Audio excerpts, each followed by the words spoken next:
s'hauria de fer és no votar a cap partit corrupte, perquè estan guanyant encara. Ciutadans, no ho feu, això. És possible que un dia des de les administracions ens convidin als ciutadans a fer una desobediència civil? Crec que hem de començar a desobeir civilment certs abusos en tot el tema de les energies i posar-nos d'acord per posar-los en el seu lloc en aquest país.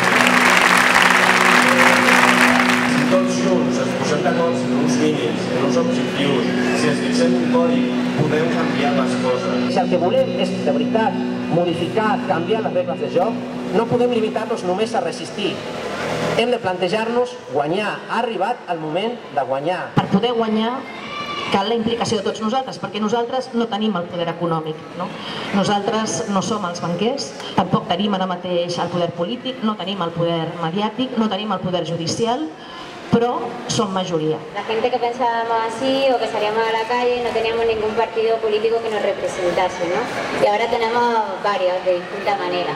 Entonces me da un poco de miedo que estas fuerzas se unan en pequeños partidos o en pequeñas asociaciones en lugar de unir-nos todos i hacia un mismo objetivo. Hi ha molta gent que està dient no pot ser que no siguem capaços d'unir-nos per defensar els objectius que tenim en comú. I això és el que estem intentant amb Guanyem Barcelona. Guanyem Barcelona vol superar la lògica electoralista de la competència i vol col·laborar per objectius comuns. Vol demostrar que una altra política és possible i això ho hem de demostrar si ens ho creiem. Què pensa fer sobre un càncer que està patint Barcelona, que són els desnonaments? S'hauria de fer tot el contrari del que s'està fent, que és que ara mateix les nostres administracions estan ficant tots els recursos judicials, policials, administratius, econòmics, tots els recursos al servei dels poderosos contra els febles. Doncs hem de fer exactament el contrari, hem de ficar tots els recursos per defensar a la gent, els més vulnerables, contra els abusos de poder. El que no acceptaria mai és una administració que pretén dir-se democràtica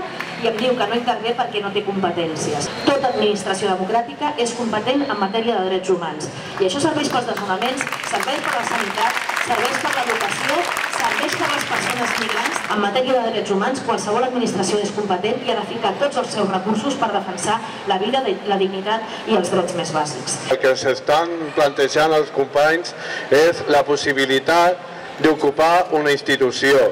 Per tant, això vol dir que se converteix en una eina més per a canviar aquesta ciutat.